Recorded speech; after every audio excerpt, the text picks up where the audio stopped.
Here's the word of the Lord. Ang mga nauna sa akin ay mga magnanakaw at mga tulisan. Ngunit hindi sila pinakinggan ng mga tupa.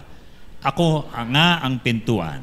Ang sino mang pumapasok sa pamamagitan ko'y maliligtas. Papasok siya at lalabas at makakatagpo ng pastulan.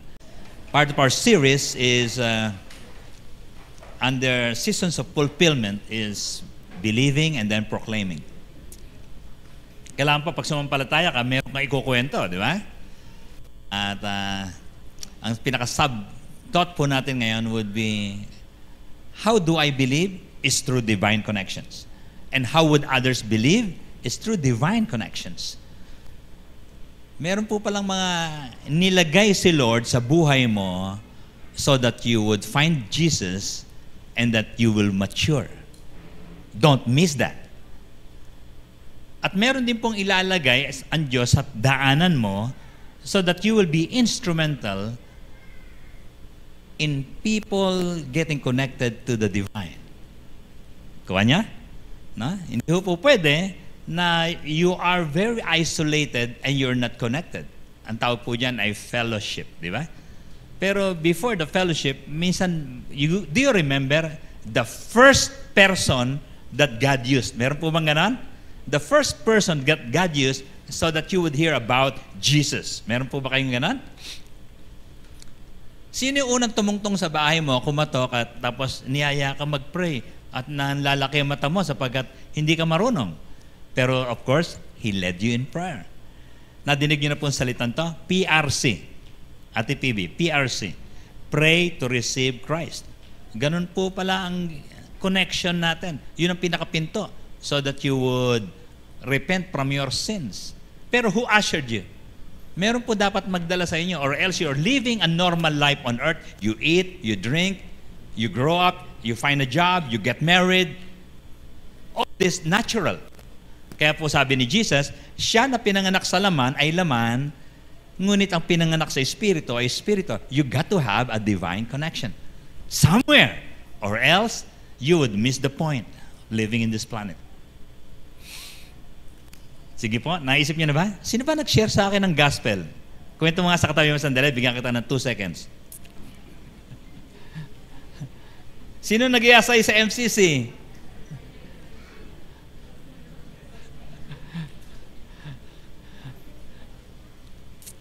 Sino yung pumunta sa outreach area? Sino nagpunta sa Pransa? Bakit merong nagte-testimony rito ng taga-Pransa?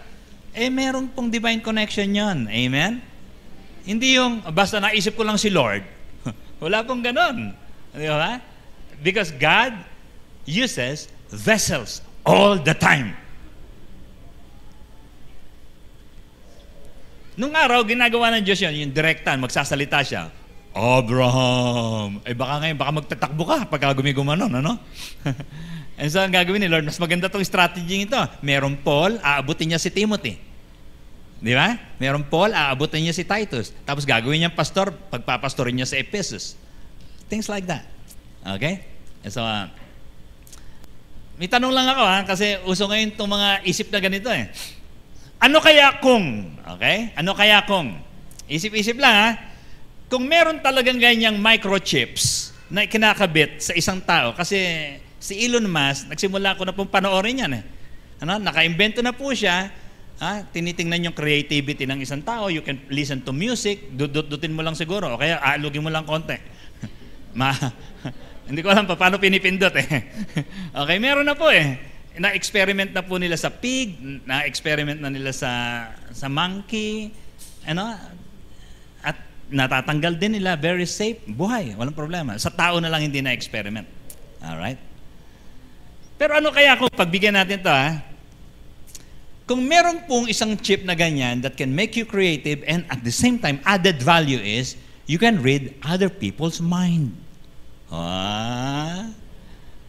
Ang laki yung problema alam niyo ba?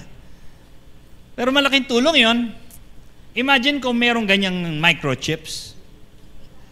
May manliligaw kay Kat, sasabihin niya, busted na to. Kasi nabasa niya na napakadelikado nun, Jay, no? Biro mo, papunta pa lang sa bahay, aalis ako, may lakad ako, may parating, manliligaw sa akin, masamang tao to eh. Eh di wala akong natuloy na kasalan. May mag-a-apply ng trabaho, di ba? Ito yung boss ngayon. Meron siyang ganyang microchips, mababasa, tutututututututut. Di ba? Tapos ang sabihin niya, tanggal ka na. Hindi pa ako tanggap eh, tanggal na ako. Bakit? Eh kasi nakita niya na kagad na you are always late, you're not performing very well in the past. Okay? So, gusto niyo ba yung chips na yan? Yung bang papasok ka pa lang dito sa church, ay, chismosa yan, dumarating na yan. Lipat tayo ng upuan. Parang maganda, pero ang pangit eh. Di ba? Now, ito na. Two connections, sabi ni Jesus. Kaya ko kinukwento yung microchips na yon. Si Jesus, nakita niya kasi. Wirarningan niya tayo. Oy, by the way, sa Facebook pala, tinitingnan ng mga boss nyo, ano ba itong nag-a-apply ng trabaho nito? Tingnan ko nga yung nito, Facebook account nito. Doon nila nakikita, ay, suicidal pala to. So, nakikita pala yung utak sa pamamagitan ng Facebook. So, huwag kayong masyadong upload ng upload. No? Okay? Nakalagay dun sa Facebook bench so lonely tonight. Malungkutin pala to. Okay? Hindi po pwedeng gano'n, ha? Ay, totoo po yung sinasabi ko, ha? Binabasa ng mga boss nyo yung Facebook account nyo. Now, sabi po ni Jesus, merong dalawang connections. Mamimili ka, pero hindi mo alam ang puso. Ako lang nakakaalam eh. So you got to be very careful. Sabi niya, merong magpapahamak sa'yo, yung isa magnanakaw, yung isa mandarambong. Okay? Sabi niya, ang mga nauna sa akin ay mga magnanakaw at mga tulisan. Buti na lang dumating si Jesus, pero sabi niya, may mga nauna eh. And he's referring to the Pharisees, of course. Okay? Religious leaders who teaches what? False things. Foolishness. Pinahirapan sila ng gusto ng mga Pharisees. Eh sabi niya, ang concern nito, merong mga tao who is connected to you who will destroy your life. Tuturuan kang magmura, tuturuan kang magnakaw, tuturuan kang maging unfaithful sa asawa. Pero do you know? Hindi mo alam eh, wala kang ng ganong microchips, di ba? Pero meron pang isa, no? Sabi ni Jesus ay, yung mga magliligtas sa atin, tutulong sa atin. Ano yan? Magbabahagi ng mabuting balita, tapos magpapastor sa iyo. Amen? So, konektado ka ba? Either of the two will do. Pero at your own risk. Meron po kasing baka mamaya, tinuturuan ka lang na puro sulsul ng sulsul. Mag-resign ka na sa trabaho. Wala namang dyan eh. Ano na lang tayo? Mangraket na lang tayo. Maghanap tayo ng mapapangasawang mayaman. Malapit nang mamatay. Baka kung ano-ano tinuturo sa'yo. Pero ito naman ay meron palang magbabahagi ng gospel, tapos aalagaan ka para siguraduhin na you are well nourished, you are well planted, and you're well taken care of. Amen? Na? Do you feel that? Meron po bang taong ganon? Naka-assign na sa inyo? And so one day also, you will be assigned to do likewise. Sabi niya, ako ang pintuan. I am the connector. Ang sino man pumapasok sa pamamagitan ko ay maliligtas at makakatagpo ng pastulan. Yun po yung talata natin, di ba? Tanong, kanino ka konektado, Celine? Kanino ka konektado? I'm connected to my family, to my boss, to my chat group, and all that. Everybody has answers like that. Sabi nila, si Apostle Paul na po ito, farther, Alam niya, may ganito, mangmang sa sanlibutan, parang hindi naman masyadong mataas ang pinag-aralan, pero marunong sa Diyos. Amen? Pero meron ganito, mangmang sa Diyos, marunong masyado sa SM. Alam ko sa namurang tiyangge. alam kung sino mauutangan na mababa lang doon. Ayan, taga London yun. Loan dito, loan doon. Ha? Napapahamak tuloy eh. Magaling sa sanlibutan, pero mangmang sa Diyos. Dapat po ito pipiliin natin. No? Hindi ko sinasabi na dapat wala kang pinag-aralan, pero dapat po marunong tayo sa Diyos. Yun na po ang ibig sabihin lang natin. Okay? Kasi each of us have limits. Halimbawa po ako, maaring hindi po ako accountant. Okay? And so, sa church po natin, yung council, meron pong mga magagaling dyan na nag-aasikaso po ng finances po natin para hindi po mapapahamak yung pera. Amen? Meron pong nagbabantay doon. Meron pong iba yung taga-kolekta, iba po yung taga-bilang, iba po yung taga-audit, iba po yung nagre-report, iba po yung cash custodian. Dami, grabe. Bakit? Eh, hindi kaya ng pastor kasi yan. Mahina yung pastor doon sa pera. So, kailangan po meron tutulong sa atin. Amen? So, tulong-tulong lang. No? Pagdating po sa legal, hindi natin po linya yan. Maaari pong, kaya sabi ni, ba't pupunta pa kayo sa mga abogado? Ba't pupunta pa kayo sa mga piskal, sa mga korte? Wala bang marunong sa inyo na para yung mga away nyo dyan, hindi na kayo nagbabaranggayan? Amen? Marunong kasi sa Diyos dapat eh. Marunong sa Diyos. Na, kailangan may tama ka, ang connection, or else mapapahama ka. May kilala po akong gano'n. Nagdemandahan po. Ang liit lang po ng pinag-aawayan, 100,000 po. Wala silang kamalay-malay dahil sa sobrang galit po nila. Inabot po ng 3 million yung gastos nila sa abogado. Hindi nag-iisip. Pero yung galit, sabi, di bale, it's worth it. Gumaganon po, no? Anong worth it? Tuturuan ko siya ng leksyon. Ang taas na ng presyon mo, lagi ka na hospital eh. Hindi ka pa nag-iisip. Kailangan marunong po tayo sa Diyos. Amen? Sabihin po natin, dapat konektado ako, hindi sa susulsul sa akin, sa sanlibutan. Amen? Dapat marunong ako kay Lord. Alright. Now, di mo itong lasal, grabe po ang performance ng lasal. May taga-lasal ba rito? Yung pong nakaraan na teacher's examination ng elementary teachers, 100% passing rate. Grabe ho to. Mabasa ko to. Wow, ang lupit naman. Lahat ng nag-exam, pumasa. Ha? Okay. Si LSU, maganda rin po ang performance niyan. Kinukwento ko lang to kasi po, ito po ang hangarin ng mga tao eh. Mag-aral ako dyan. Aral ako dyan. Meron pong isang school nakapagpadala sa Malacanang ng medyo marami-raming pangulo. Graduate po ng Ateneo naman po ito. Ito, hindi lang po Ateneo yan. Graduate pa po ng West Point yan. Magagaling na mga pamantasan. Pero kung i-evaluate po nyo mabuti, titignan nyo naakay ba ng dunong na ito upang makita nila ang dunong ng Diyos? Importante po kasi hindi lang po dunong ng mundo, dapat dunong po ng Diyos. Kasi po, pipili na naman po tayo, di ba? Iisip po tayo mabuti. May takot ba sa Diyos tong taong ito o mandarambong? So, you got to take a look at that.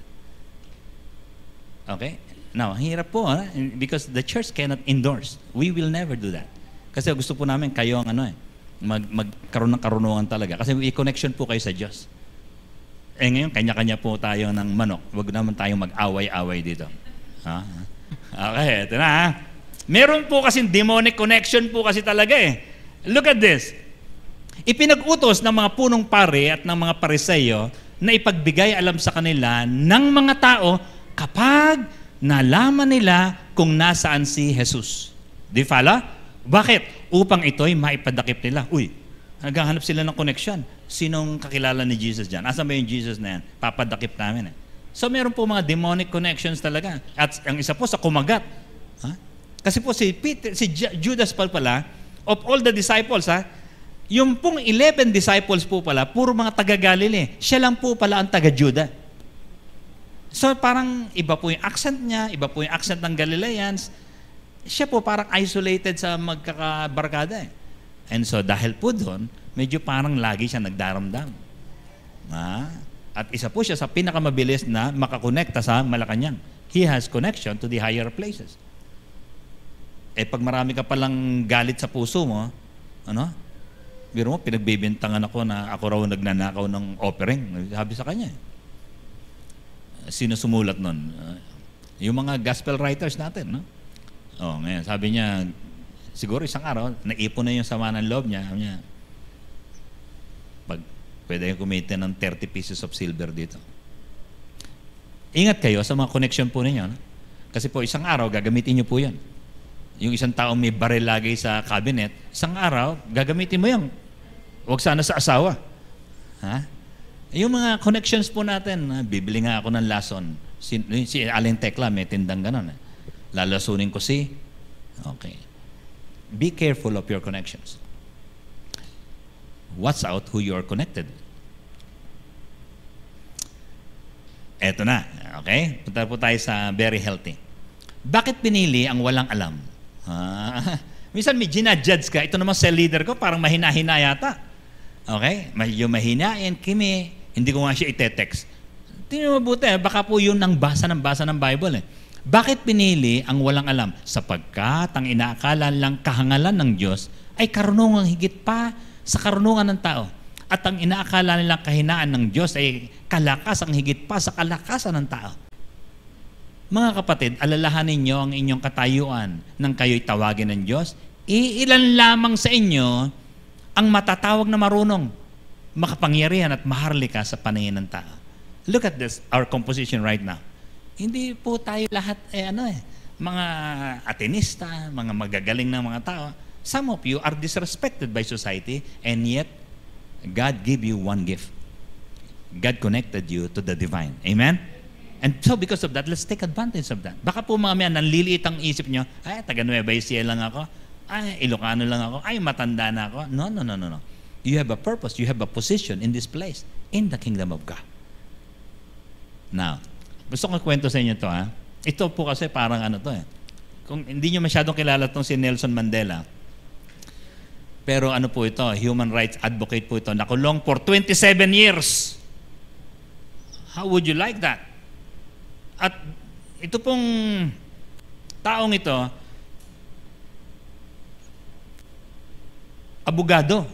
Medyo nakakaintindi po kasi. So threatened po yung mga taong matatalino sa kanya kasi pag nagsalita siya, siyempre, hindi natin maluloko to. Sa mundo po pala, pagka ikaw medyo nakakaintindi ka, ipupwera ka. Ganon din po yung kwento ng ng Thailand, di ba? Si Pol Pot. Ang ginawa po ni Pol Pot, terorista po yun . Pinapatay po niya lahat ng matatalino, lahat ng edukado sa Cambodia, hindi Thailand, sa Cambodia. Pinapatay ho niya. Basta edukado ka, pinapatay. O pinakulong. May mga tao pong gano'n. Sa kanya, iba pong approach niya. He would like to befriend people, pero hindi po niya ang ginawa po, pinakulong po siya. Pero isang araw, nakalaya po siya, tapos naging presidente. Nagulat po yung mga kalaban niya. Gusto pala siya ng mga tao because he's very good at communications. Nadadalaw po siya ng mga tao. They spread good news about him. Itong kailangan natin itong taon to. So, nung tumakbo po siya, sa South Africa po siya. Okay? Ay, nanalo po. Now, nung naging presidente na siya, ang nakakatawa, yung mga kalaban niya, di takot na takot, di ba? Isang araw, nagpunta po sila sa isang restaurant, and there was a man na pabilis po yung subo, pagkatapos ng pinagpapawisan ng malamig na malamig, kasi yung grupo po niya pumasok doon sa restaurant na yan. A very influential man. Okay? Ang ginawa po niya ay umorder po siya at pinadalan po niya ng pagkain. Pagkatapos po ay umupo po siya sa harapan nun at nakipagkwentuhan. Sino yung taong yun na biglang nanginig? Nung nakakulong po siya for 27 years, meron pong isang jail warden na talagang pinag-initan po siya. Pinabubugbog po siya. At pagka nakahandusay na po siyang ganyan, dahil sa sobrang hina na niya, iihian po siya sa mukha. Yun po yung nakita niya sa restaurant. So sabi ng mga nagkikindatan yung mga kasama niya, sabi, yari yan, titirahin yan. Pag sinampal yan, ako susunod, sabi niya. Pero hindi ho yun ang nangyari. Pina-orderan po niya ng pagkain at saka sa harap siya, sabi niya, I forgive you. Here's a man who knows heavenly wisdom. Ang mga well-known statement po niya, ganito, if you want to make peace with your enemy, you have to work with him. Then, he becomes your partner. There's one famous line on him. quoted always by Simon Sinek. Sa kanya ko po nadidinig to, si Simon Sinek. Sabi po niya, leaders talk last. Imagine, ang daming gusto sabihin ng isang leader, daldal siya ng daldal, ito ang gawin natin. Sabi niya, hindi, ganito ang gawin natin. Palitan natin yung style na yan. Makinig ka, ano nangyayari sa purok mo, ano problema ng bayan, ng barangay, pagkatapos saka ka magsalita. Huli. Pagsalitain mo muna lahat. Sabi ko, we needed more leaders like this. People who have known the wisdom of God. Learning it in prison. May natutunan ka bang makalangit? Amen? Pwede ka ba maglista ng konti? Sa edad mong yan, ano na natutunan mo makalangit? O baka natutunan mo pa rin maghigante, lumaban, magchismis, magbisyo. Baka meron pa pong mga dapat talagang aalisin ng Panginoon sa atin. Now, the big question is, what am I becoming?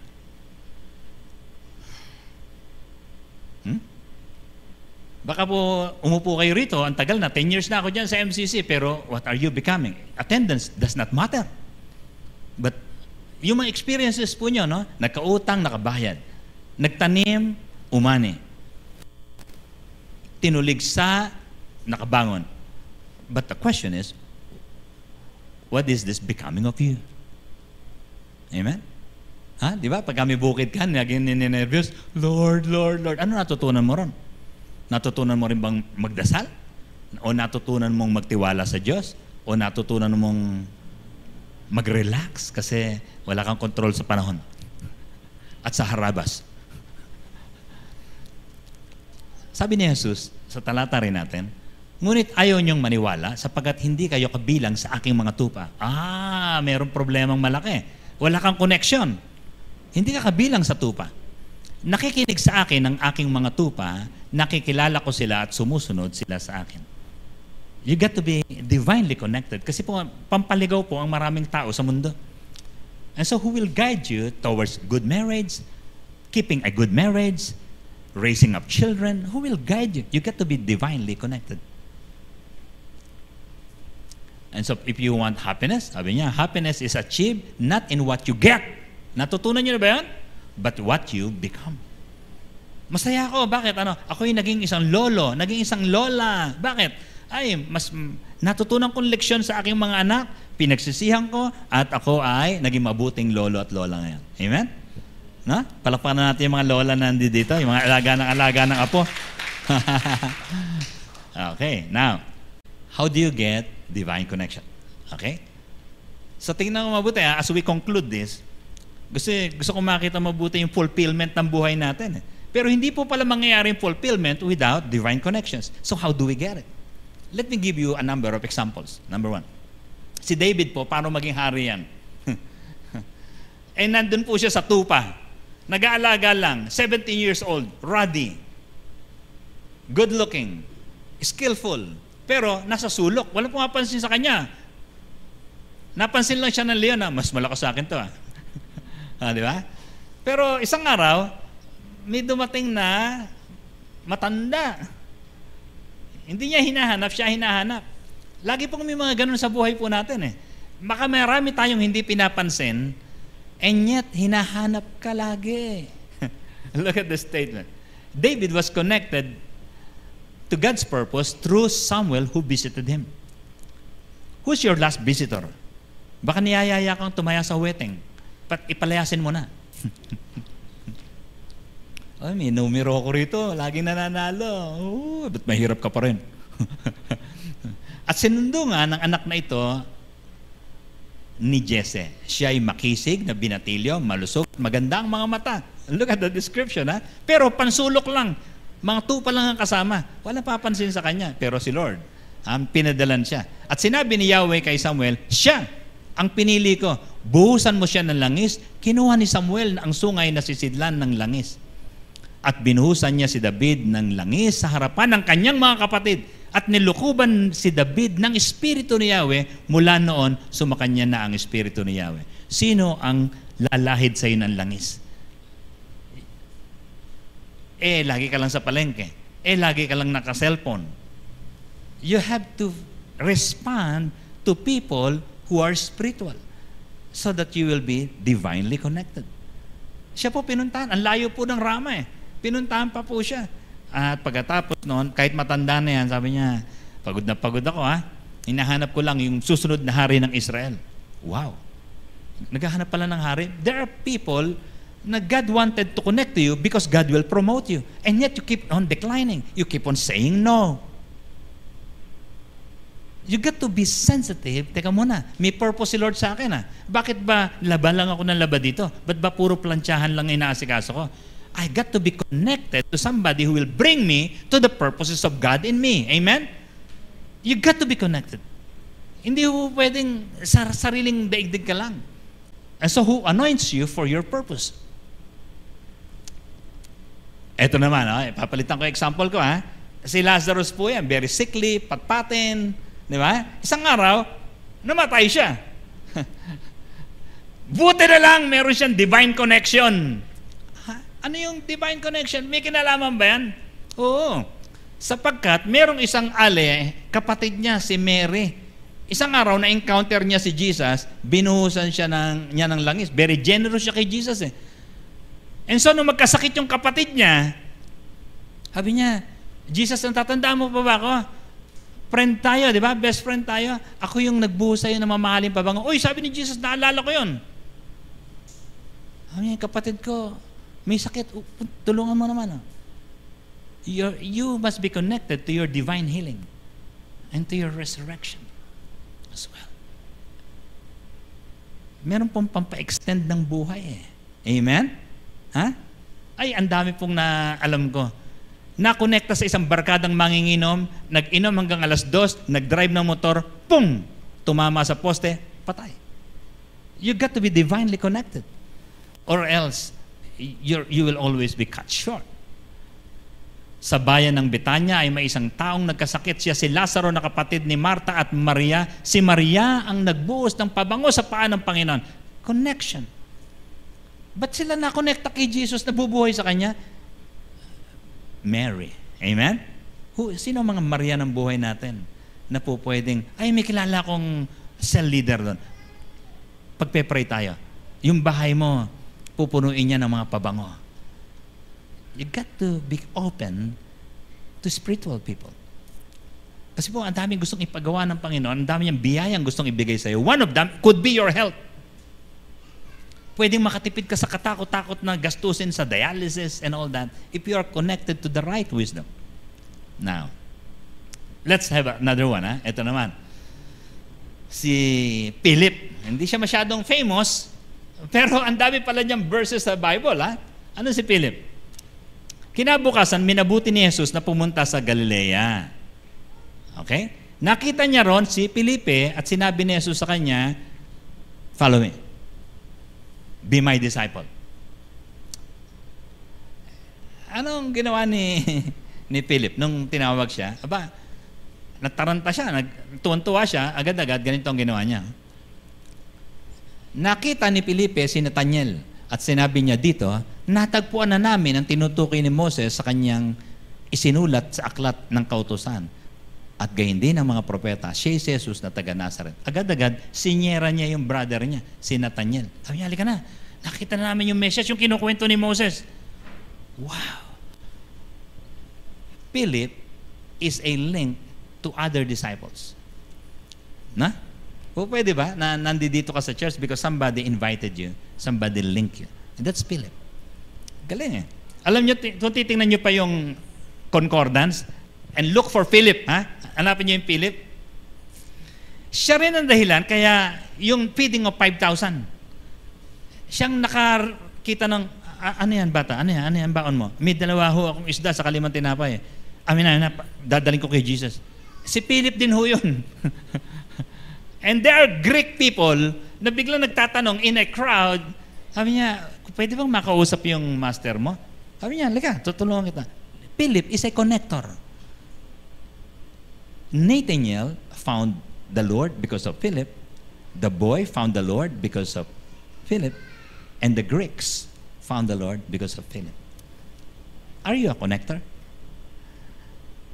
Ang daming mga tao naghahanap ng solusyon sa problema nila. Yung away nila mag-asawa, yung taas ng diesel.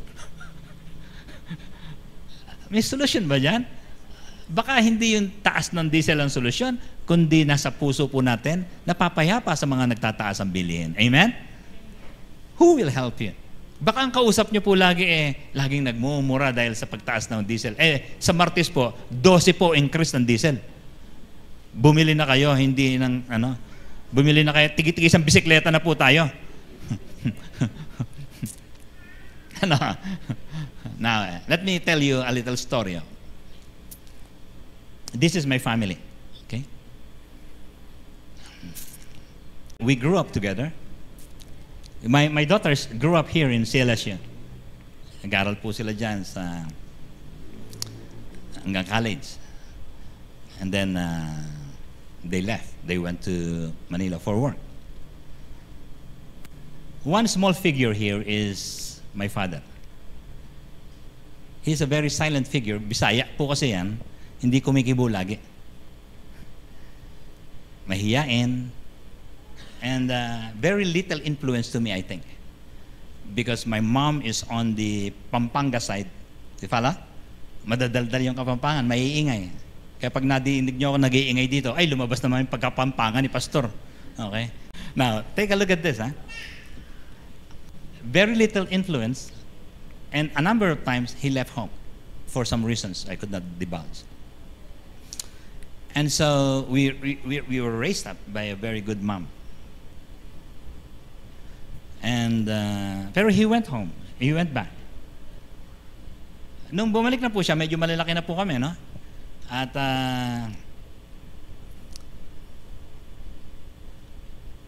we were already thinking, how do we bring our father to the Lord?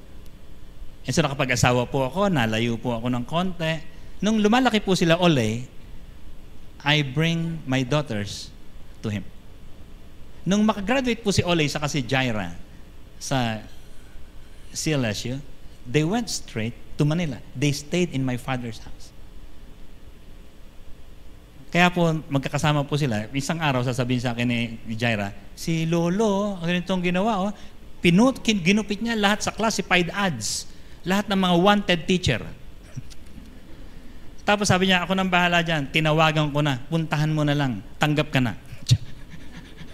Galing Yung mga bagay na hindi nagawa ng tatay ko sa akin, nagawa niya rin sa mga apo niya. Tingin ko, bumabawi siya. But I learned Jesus Christ through the church because there's a church near us. Pasalamat po kayo pag may malapit na simbahan, walking distance lang, Christian Gospel Church. I grew up in Bagong Barrio. I'm a man from Caloocan. Mamaya po, papakita ko sa inyo yung tattoo ko. Taga Caloocan po ako And so yung church po namin, katabi lang. Yung tatay po namin never go to church, but when we got married, we begin to influence them through our children. Yung apo po nila, iayain po sila sa church. Yung mga anak, iayain sila sa church. Pagkatapos po noon ay, ang tingin ko, the divine connection to my father is his family. Parang baligtad, Dapat po yung mga magulang, i-influensyahan yung anak, pero kami po, we make sure that our father is connected to the Lord through us. Amen? It's a mission. It's a sense of business. Now, when I was growing up, there's a man who has helped me a lot. Si Bishop Jan po is working with Philippine Council of Evangelical Churches when I was a young pastor. So ang gagawin niya sa akin, lahat ng seminar on system management, for example, graduate na po ako ng Bible School. Pero sabi niya, kulang yung pinag-aralan mo. Dadali niya po ako sa Philippine Council of Evangelical Churches conferences. Naubos ko po lahat ng conference on system management. Dahil kadikit po niya si Dr. June Benzer. Ang ganda, pag you're connected to somebody who will build you up, who will help you. Sabi niya, yung Bible school mo, puro theory yan. So he provide exposures to me through PIPCOP mission. Di fala? He sends us to churches. I learned preaching. Hindi alam ng mga churches, pag nagpe-preach ako, pinagpa-practicean ko lang sila. I learned that because these people exposed me. They gave me trust. I was given leadership responsibility among young people. Ang tawag po namin nun, Christian Youth Union. Nakakarating po ako rito, even when I'm still young, single. Si Ate Merlin, naalala yung pupunta kami rito, kami nila Roel, no? Pupunta kami dyan. Who gave me that break, that opportunity? Bishop John. He trusted me. He sends me. At ang pinamamalita niya lagi sa akin, itong susunod sa amin. Itong susunod sa amin. Okay? Kasi kasama nun sila Engineer Isma, sila lahat yan. Yung iba po, yumao na. Si Bishop John po ay matibay yun. Alright? Isa sa mga tinuro niya sa akin, yung PLOC. Alam niyo ba yung PLOC? PLOC. PLOC. Plan, leading, organizing, controlling. Under management, universal po yun. Kahit magpunta ka sa bangko, sa leadership ng Malacanang o White House, PLOC is always there. Ganun ho magsalita si Bishop dyan sa akin. Siguraduhin mo, huwag kang gagalaw nang wala kang PLOC. Planning, you will lead, you will organize, and then you will control the situation. Amen? Now, nung bata-bata ako, hindi ko masyadong maintindihan yan. And then God gave me another man. When I was in Caloocan City, God connected me to Bishop Oriel. Doon sa 11th Avenue, sa 7th Avenue na yan. A-attend po lang ako ng seminar nito. Doon ko naunawaan kung paano magpatakbo talaga ng simbahan. Kasi karamihan theory, di ba? Mga seminar lang, conferences. Ito, tinuruan kami to connect to people, get people, train people, move people, engage people, bond with people. G12 is about people. So, ang ganda ng binigay sa aking mga connections ng Diyos so that we would meet each other, get connected, and then pass on the same vision. Sabi mo sa katabi mo, get connected. Get spiritual connections. Pero hindi po masyadong nagtagal, dinagdagan pa ni Lord. Pinakilala sa akin itong mama na to. Dinadala ko rito ito nung araw, di ba? Hanggang sa ngayon, pumanaw na po si Pabs. Pero Pabs has influenced me to be on a serious mentoring program. Kasi si Pabs po, meron pong isang organization yan, pangalan Barnabas International Ministries. Punong-puno po ng pera yon. Tumutulong po siya sa mga pastor, wala kang pambayad ng apartment, wala kang pampakasal. Ganun ho siya ng ganon. Nung magtagal na kami, sabi ko, Pabs, tutuloy ba natin ito habang buhay? Ganito ba tayo? Para tayong DSWD? Hindi siya masyadong sumasagot, pero yung pala nag-iisip siya, no? Isang araw, nag-retire yung BIM, yung Barnabas International. Sabi niya, bubuhayin lang natin to kapag tutulong tayo sa mga tao. So he began going around, helping pastor. We went to Lucena, we went to as many places, Bulacan, Pampanga, kasi Manila-based po kami. We were together for 4 years. Ang laki nito, hindi takot gumastos. Ang tingin niya, pag wala kang pera, lalo mong dapat itanim yung pera mo kay Lord. Binibigyan ako ng mga taong ganyan who will influence me to think the kingdom of God properly. Do you have divine connections? Amen? Wag pong ganito. Hawak mo lang yung cellphone mo, tapos magte-text ka. Ang tingin mo, pagka tinext mo ang isang tao, sisipot na. Hindi, wala kang connection eh. Di pala? Tinext ko, pastor na, okay na yan, na-text ko na eh. Ang dami ho nagsasabi sa akin ganun. Sabi ko, you're not connected. Pustahan tayo, wala yan bukas. Wala nga. Kasi po hindi nakukuha sa text-text ang mga tao. You have to be inside their heart also. A textmate is only a cyber connection. It's not divine. Ang dami pong ganun eh. Isa po sa mga responses natin, sabi ko, nalagay sa page natin itong announcement na to, ay hindi ko naintindihan, hindi ko masyado pinansin. Kasi po, binabrowse lang ho yun, ginaganon lang, di ba? Hindi pumapasok. You have to hold the hands of somebody and say, dadaanan kita, sasamahan kita. Magpe-pray tayo together, magbabasa tayo ng together. Hindi pwedeng i-text lang yan na, send mo sa akin yung star mo. Hindi ho eh. It doesn't work like that. You have to be connected in spirit, in soul. Without that, the divine would not come in. Are you with me? Recognition of spiritual authority does the connection. Hindi ka naman kinikilala pa niya. Sino ka ba sa buhay niya? Ba siya magre-respond sa text mo? Okay? Sabi mo nga sa katabi mo, get connected properly. Hindi na ako kuha sa text. Tinext ko na. Hindi atin yan. Kala mo lang yun. Okay, kailangan magkaroon ka ng investment sa kanya para kilalanin niya. Ang dami na daming punta nito sa amin. Ang dami nang naturo sa akin. Nakakaya naman. Pagbigyan ko nga. Okay? Hindi na ako kuha sa sharing lang ng gospel ng isang beses. No? Na-sharean ko na yan. Punta na ng langit siguro yan. Kala mo lang yun. Huwag mong bibitawan. Balikan mo pa uli. Consolidation does. Pabalik-balik. Hindi po pwede na encounter mo sa isang kanto, okay na. Ay, langit na yon. Hindi. Pumasok kaya sa puso niya? Hindi sigurado. Di ba? Finish things, start up your new life does not give divine connection. Tinatapos namin, ubusan ng materyales eh. Hindi na nakukuha sa ubusan ng materyales. The Holy Spirit does. Pumapasok ba yung Holy Spirit sa'yo habang tinuturuan ka ng start up your new life? Or else you will hate the people kasi inubos yung oras mo. Amen? Tingnan mo ito, mga tao. Pupunta sa, anong lugar yan? Mapangpang, magtuturo sila, no? Kala ko dalaga to, may asawa pala. Tuturo sila, no? Pupunta sila ng isang beses, hindi pwedeng isang beses lang, okay na. Kailangan po, pabalik-balik. Bakit? We develop spiritual connections to people. Meron pong social connections, merong cyber connection, merong physical connection, oy, nagkainan kami. Pero iba po yung spiritual connection. They got to recognize you as a man of God, the one from heaven. Babahay-bahay, yung tao mag-iisip, ano? Ba't kami kayo sinusugo? Why do we send young people so much tremendously in every barangay? Ito, mapangpang po yata ito. Layo na, no? Meron pong nagbigay sa atin ng isang opportunity ron. We go. Kasi po, ubusin po natin yung 37 barangay bago dumating si Jesus. Pwede? Yun lang ang achievement natin. Pwede na no?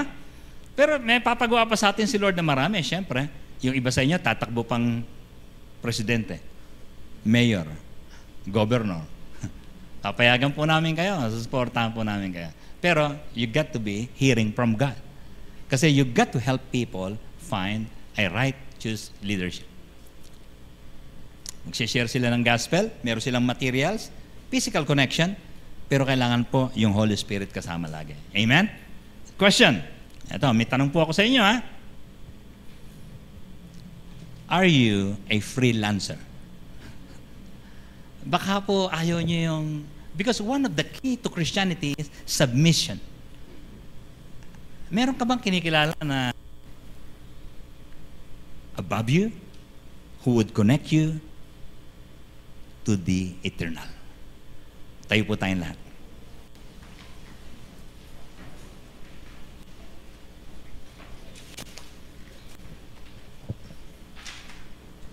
I want you to make a decision right now and ask God, Lord, who's my connection to you?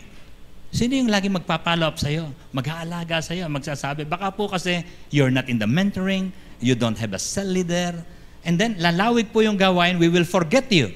And then all of a sudden, you're lost. Take a look at your own life now. Who are the people connected to you? Yung maid mo, yung estudyanteng scholar mo, yung mga neighbors na bumabati sa'yo. Baka ikaw ang hinihintay ng mga ito so that aalagwa sila sa pambihirang buhay because they are connected with God through you. Pwede bang hilingin mo sa Panginoon to? Lord, connect me to you. Through somebody. Sino magtuturo sa akin? Sino magpapaangat ng aking buhay? Sino magtuturo sa akin magnegosyo? Sino magtuturo sa akin? And then sino rin ang tuturuan ko? Come on. Ask these two in your life.